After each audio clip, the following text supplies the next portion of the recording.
గడిచిన 5 సంవత్సరాల కాలంలో కేజీ నుంచి పీజీ వరకు ప్రభుత్వ విద్య ధ్వంసమైందని దానిని సంస్కరించి బలోపేతానికి చర్యలు తీసుకోవాలని ప్రగతిశీల ప్రజాస్వామ్య విద్యార్థి సంఘం పీడీఎస్యు రాష్ట్ర అధ్యక్ష ప్రధాన కార్యదర్శి ఎల్ రాజశేఖర్ ఎం వినోద్ కుమార్ ప్రభుత్వాన్ని కోరారు.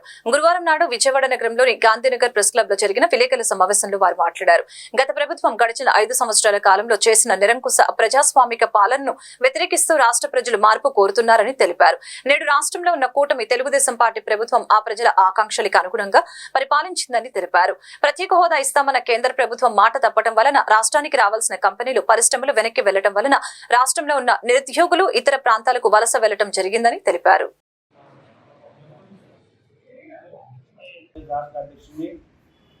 దాదాపు ఈ రాష్ట్రంలో 5 సంవత్సరాల అప్రజాస్వామిక పాలన, నిరంకుశ పాలనను నిరసిస్తూ ఈ రాష్ట్ర ప్రజలు నూతన ప్రభుత్వాన్ని అధికారంలోకి తెచ్చారు.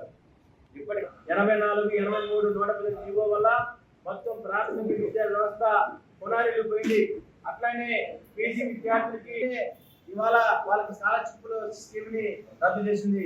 అందుకని ఇవాళ మేము ఈ ప్రభుత్వం కోరుతాను, మీరు ఎన్నికల్లో ఇచ్చిన హామీ ప్రకారం ఏదో పీజీ వరకు ఉచిత విద్యను అందించాలని చెప్పేసి డిమాండ్ చేస్తున్నాం.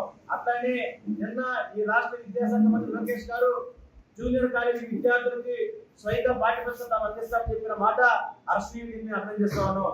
మరొక వైపు ఇవాళ మొత్తం ఉన్నత విద్యారంగం దెబ్బతినిపోయింది.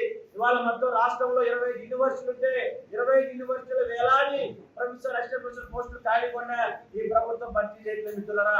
మరొక వైపున గత వైసీపీ ప్రభుత్వాన్ని గడ్డదించడంలో కీలక నిరుద్యోగులు ఇవాళ కోటి ఆశలతోటి మరి ఈ ప్రభుత్వం మాకు ఉద్యోగం కల్పిస్తుంది చెప్పేసి నమ్ముకుంటూ ఇవాళ ఉన్నారు. ఇవాళ రాజ్యాంగ డిమాండ్ చేస్తున్నాం. కనుక ప్రభుత్వం ఈ బడ్జెట్ లో ప్రభుత్వం విద్యానికి సంబంధించి 30% బడ్జెట్ ని విడుదల చేయాలని చెప్పేసి డిమాండ్ చేస్తున్నాం.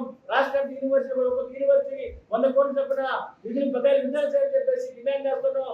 మరొక విషయం ఏంటంటే రాష్ట్ర వ్యాప్తంగా వల్ల 1300 కోట్ల ఫీజు బకాయిలు వాళ్ళ పెండింగ్ లో ఉన్నాయి. 1300 కోట్ల ఫీజు బకాయిలు పెండింగ్ ఉండడం వల్ల ఆయా కళాశాల యాజమాన్యాలు విద్యార్థులు సర్టిఫికేట్లు ఇవ్వకుండా ఆపిన పరిస్థితి. కాబట్టి ఈ ప్రభుత్వం చొరవ తీసుకొని రాష్ట్ర వ్యాప్తంగా పెండింగ్ లో ఉన్న ఫీజు బకాయిల్ని తక్షణమే విడుదల చేయాలని చెప్పేసి డిమాండ్ చేస్తున్నాం.